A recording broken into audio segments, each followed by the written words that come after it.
Goldfinger would be a hard act to follow, but a year later in 1965, that's exactly what Thunderball tried to do. It had a budget approximately 9 times that of the first film Dr. No, and stayed the highest grossing entry in the series for a very long time. But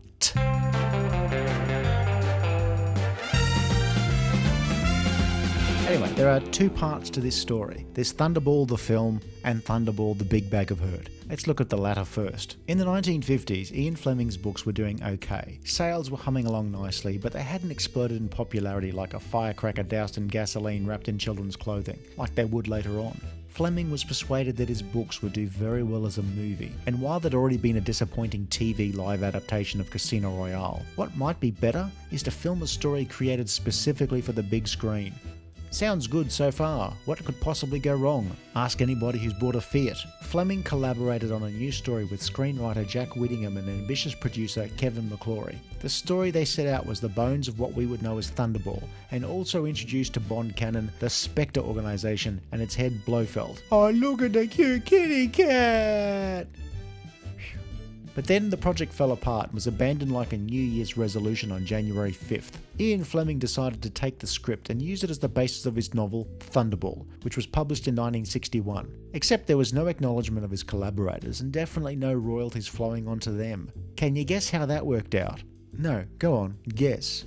There was a court case that dragged on for a while, and when producers Albert R. Broccoli and Harry Saltzman were setting up their first Bond film, Thunderball was on their wish list, but the court action had made that difficult. The case was settled out of court, which led to McClory retaining certain rights from Thunderball, including film rights, and this was something that would be a thorn in the side of Broccoli for decades. Rather than deal with a competing Bond film, Broccoli and Saltzman cut a deal with McClory. He would produce their version of Thunderball and then go away for 10 years. The rationale was that Bond probably wouldn't be a thing in 10 years, so who the hell cared what McClory did later on? This is a story where no one's arse ends up free from bite marks. So back to the film.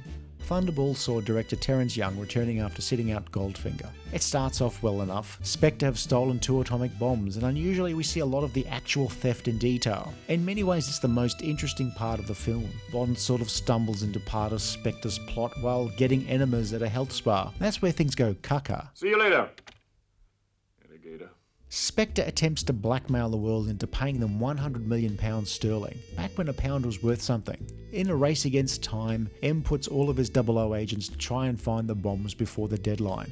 Bond wrangles his way into following a lead in the Bahamas, which for various reasons all leads to Domino, sister of the dead NATO pilot, whose place on a bomber training flight was taken by a doppelganger. But also Domino is the girlfriend of the Spectre agent who set all of this in motion. What? Yeah, don't think too hard. Fleming didn't. And then once we get to the rich man's playground of Nassau, it's just lots of shots of really bored looking Bond.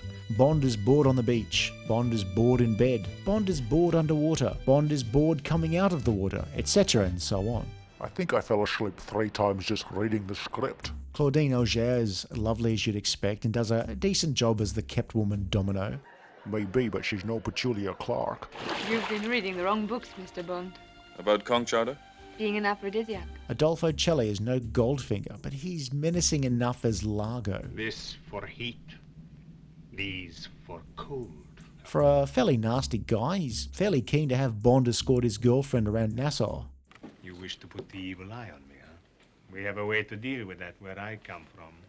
The true star is Fiona Volpe, played by Luciana Paluzzo. She's the evil girl who beds Bond, a trope of so many Bond films. But here, she never switches sides. She just bangs them before trying to kill them. Would you mind giving me something to put on? She's sexy and menacing and has all the acting chops to make the role a lot more memorable than Domino. James Bond, who only has to make love to a woman, and she starts to hear heavenly choir singing. She repents and immediately returns to the side of right and virtue. But not this one. There's another Felix Leiter, but apparently the actor made such a bad impression that he was more or less edited out of the film as much as possible. Like Superman in Batman v Superman. Moneypenny is back briefly, as is M, and mainly hanging out in a fairly ornate conference room that wouldn't be out of place in the Palace of Versailles. I mean, if that was an option, I wouldn't want to hang around in my dingy office either. Oh no. 007. What a wonderful surprise. Well, for me too.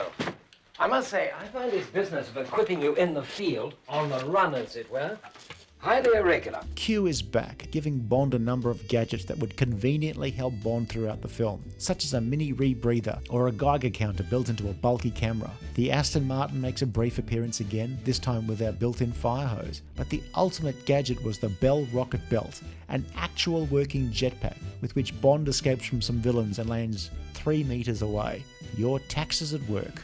Thunderball is going for a more epic feel than the earlier Bonds, partly to one-up the previous films, but also in reaction to the imitators that Bond mania was spawning by this point. The first hint of this is that the movie is now made in full Panavision widescreen, a wider aspect ratio compared to the first 3 films. This also meant that the famous gun barrel logo at the start had to be remade, and this time it's actually Sean Connery. The big ticket item, a yacht that becomes a hydrofoil, didn't have as much impact as the producers had hoped, and it was ultimately pointless, just like the movie Van Helsing. Thunderball does have a cracking theme song from Tom Jones, a song that kept rigidly to the template set by Shirley Bassey on Goldfinger. I mean, they even kept it Welsh. Connery, as mentioned earlier, seems bored.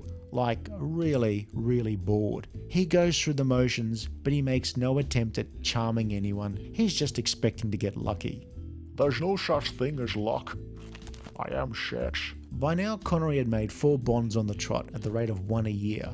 He was a big star, and he felt now was the time to flex his muscles with Broccoli and Saltzman, who were of the notion that the films were bigger than the star. These feelings poisoned the relationship between Connery and the producers, a relationship that was to become more and more complicated over the years, and if you were to put their animosity into a Visio chart, it would all lead back to Thunderball. Thunderball looks epic with its expansive widescreen vistas of Nassau and its glamorous jet-set crowd, but it just doesn't have any interesting set pieces. A fight here and some sharks, and it's all rather trite. There are a lot of underwater sequences that are very well made, but after the 10th one of these you can feel your skin wrinkling and the sensation of trying to keep awake through the final underwater battle. There's no clever battle against a henchman. In fact, the henchmen are just thuggish blokes with nothing remotely memorable about them. The film just sort of ends with Largo's boat crashing and Bond and Domino being hoisted up into the air for some reason. By now you're just happy it's ended. Just what is wrong with Thunderball? I don't know, once things get to the Bahamas, I just lose interest. It has little of the sparkle of Goldfinger, and the series hasn't quite gone full crazy like they eventually would. It's only 130 minutes long, but it feels a lot longer.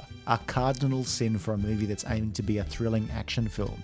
The underwater scenes, while technically very good, do go on. Just like Auntie Beryl when she's talking on the phone to the nice man from the Microsoft Tech Support Password Recovery Unit Institute in Nigeria. The Bond series would always get to a point where there was a really big, bloated, expensive film full of spectacle, with inflated budgets and set pieces that go on to make a lot of money, but later on feel very hollow, and Thunderball is one such film. It's easily my least favourite Connery film. Well, official Connery film. So Kevin McClory waited 10 years and then started trying to make another competing Bond film, this time with Sean Connery's assistance. It took until 1983 for this film to eventuate, but then we got Connery returning to Bond in a fairly close remake of Thunderball, legally safe, but for whatever reason is even worse. As for Thunderball itself, it's still a thundering bore.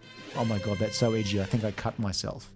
If you enjoyed this video, please like and subscribe, leave a comment below, or check out some of our other videos.